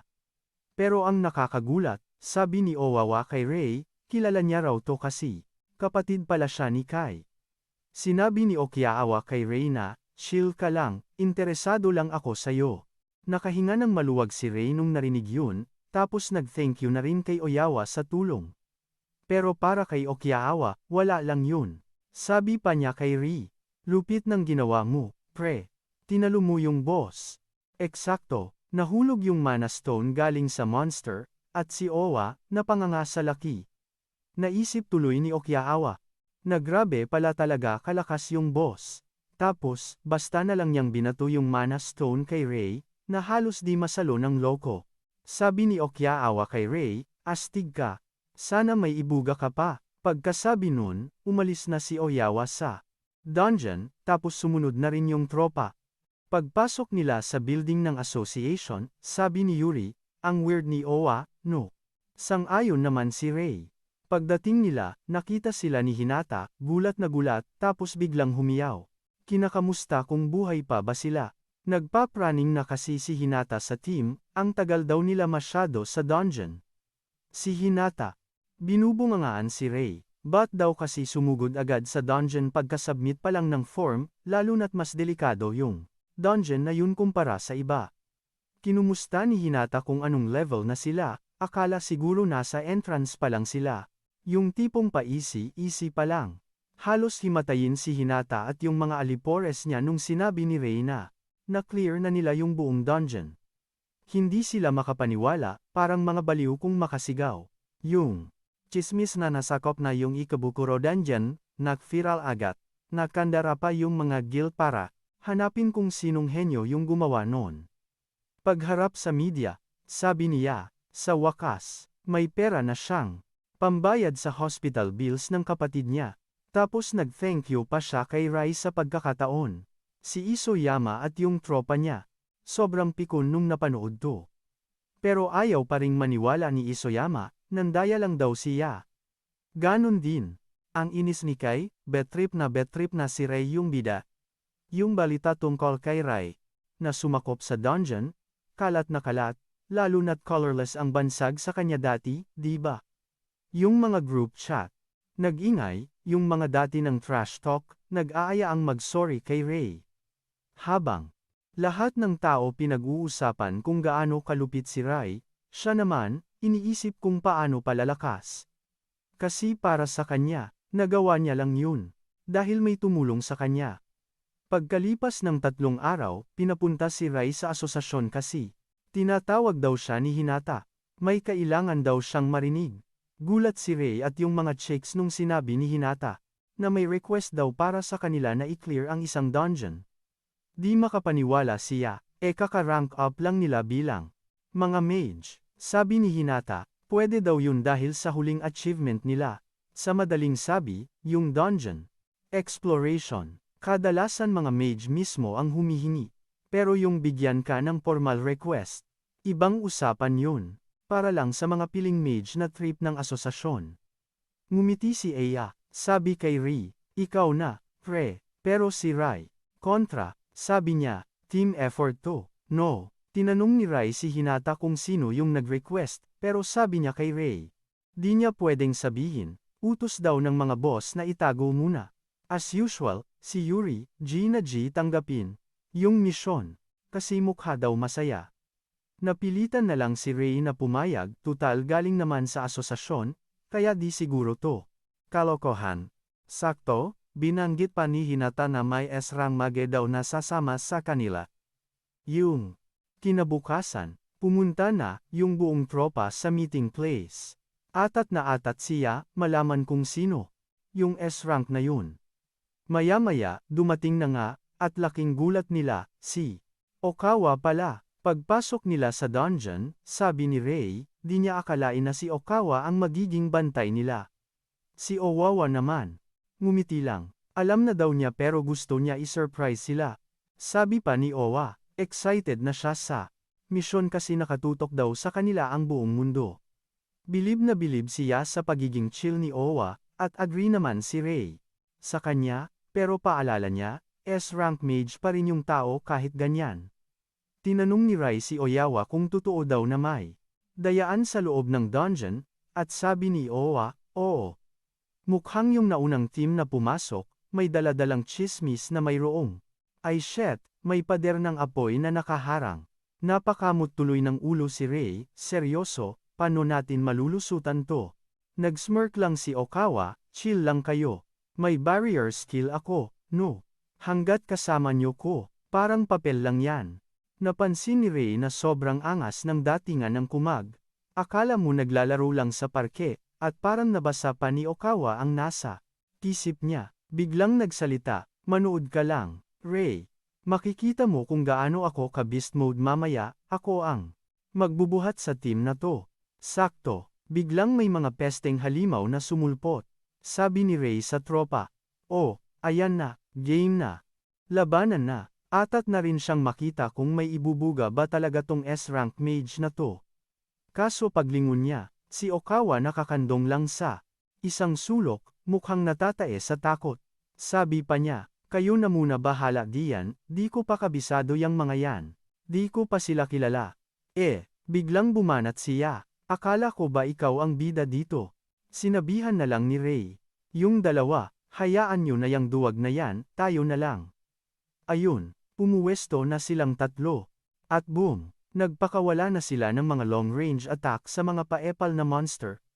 Si Yuri naman, prenteng-prente sumugod. Sabi pa, Pop, sisiw lang to kumpara sa mga dati nating kalaban. Ayun, pinagtutumba ni Naya at Yuri. Ang karamihan sa mga halimaw. Yung mga natira, tinuhog na lang ni Ray ng fire lance niya. Si Okawa, nga. Napanganga sa nakita. Pagkatapos ng gulo, nag-appear pa si Naya at Ray. Tapos yung magaling, si Okawa, tumayo na rin sa wakas galing sa pinagtataguan niya. Nagdahilan pang, yuck, ayoko kasi sa mga insekto, Salamat sa pagsalba nyo, ha? Biglang may mga lobong sumulpot sa likod at dumiretso sa kanya. Pero biglang nagseryoso ang mukha niya, kinahon yung mga ito, at boom, patay lahat. Wala man lang kahirap-hirap. Gulat silang lahat. Tinanong ni Ray si Okawa, pre, anong klaseng skill yun? Sabi ni Okawa, square box, yan. Isa sa mga barrier skill ko. Kaso lang, yung skill na yun, ay di uubra sa malalaking kalaban. Napabilib talaga si Ray, narinig na niya yun dati pero ngayon lang niya nakita ng live. Nung clear na ang area, sabi ni Okawa, tara, let's go na. Habang naglalakad si Ray sa likod niya, napaisip siya na iba pala talaga ang datingan ng isang S-rank. Ilang sandali lang, nasa harap na ulit sila ng pader ng apoy, sakto sa sinabi sa report. Ang init, grabe. Ramdam mo yung alinsangan kahit ilang metro pa ang layo. Tapos, si Okawa, humakbang lang at parang magic, gumawa ng daan sa gitna ng apoy gamit ang barrier magic niya. Chill lang na naglakad yung team sa ginawa niyang daan, at maya-maya, may nakita silang isa pang butas. Mukhang yan na yung papunta sa boss room. Sabi ni Ray, game na, pasukin na natin to. Pero sa isip-isip ni Okawa, inaabangan niya kung ano ang ibubuga ni Ray. Gusto niyang malaman kung puro porma lang ba to o may laman talaga. Pagpasok nila sa kwarto, napamura si Ray sa sobrang init. Halata mong hindi birong kalaban ang nag-aabang sa kanila. Ayun na nga, lumabas na yung boss, isang level 68 flame gar.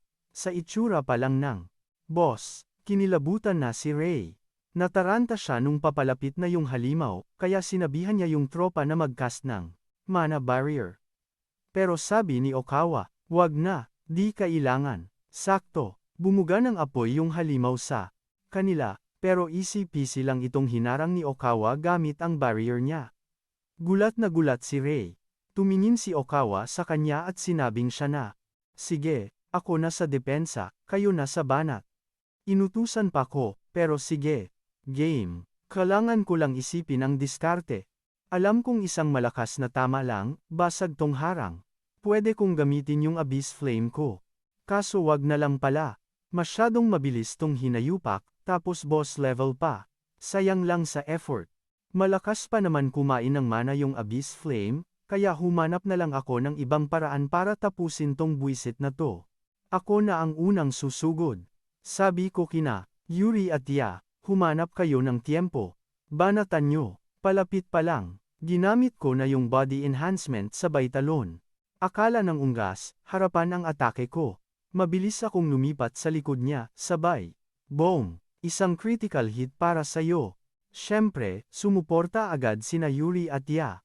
Mula sa likod, pinakawalan nila yung mga long-range attack nila sa boss. Kahit sabay-sabay na kami tumira, ang liksi pa rin ng gago. Sabi ko na nga ba, malakas talaga tong isang to. Naisip ko, pag tumagal pa tong laban na to, dehado na kami, talo na to. Tagaktak na pawis ko sa init, pre. Kailangan na naming tapusin to, ngayon na. Samantalang si Oikawa, ayun, chill lang sa malayo. Nanonood lang ang lolo mo, tinitingnan kung anong gagawin ko sa alanganing sitwasyon. Sakto, may naisip ako. Sinabihan ko sina Yuri at Yana sa paa ng halimaw itutok ang mga tira nila, wag sa katawan. Game na game naman yung dalawa sa plano ko, at agad nilang pinuntirya yung mga paa ng monster. Dinagdagan pa niya, tinamaan niya yung gago ng skill niyang stone bullet. Ayos. Ayun, napilitan magtatalon, yung halimaw. Pero naisip ko, sige lang, tumalon ka. Akala mo makakaiwas ka habang nasa ere. Asa. Sinugod ko na. Talon papunta sa kanya. Nung malapit na, pinalamig ko yung espada ko ng yelo, siguradong napanganga si Oikawa dun. Dahil hindi siya makagalaw sa ere, yun na yung chance ko. Isang malutong na critical hit ang pinakawalan ko na nagpabagsak sa kanya sa lupa. Ayun, bagsak ang gago, tapos ang usapan. As usual, lumapit agad yung mga babae para batiin ako. Sabi ko naman, chill lang. Di ko to magagawa kung di dahil sa inyo. Mukhang na-impress si Oikawa sa teamwork namin. Tiske, napatunayan niya lang na totoo, yung mga chismis sa report tungkol sakin. Pero alam kong alam ni Oikawa na nagtitimpi pa ko ng lakas. Sakto, niyaya ko na silang bumalik sa asosasyon, pero bigla akong pinigilan ng matanda. Biglang may nilabas si Oikawa na kahon. Sabi niya sakin, gusto niya kong subukan. Ano to? Pop quiz. Sabi niya, yung kahon daw, panghuli ng monster, pero pwede ring gamiting pang training. Okay, anong trip nito? Ayun, umamin din ang loko. Gusto lang pala niyang makita yung tunay kong lakas, T6K. Usisero. Kaya ang gusto niya, talunin ko yung mga halimaw na nakakulong sa loob ng kahon niya. Seryoso ba to? Sinigurado niya sakin na isesil niya ulit yung mga halimaw, pag naging delikado, pero ako daw ang magsasabi kung kailan. Parang ako pa may kasalanan. Pag nagkamali. Kaya pala siya sumama.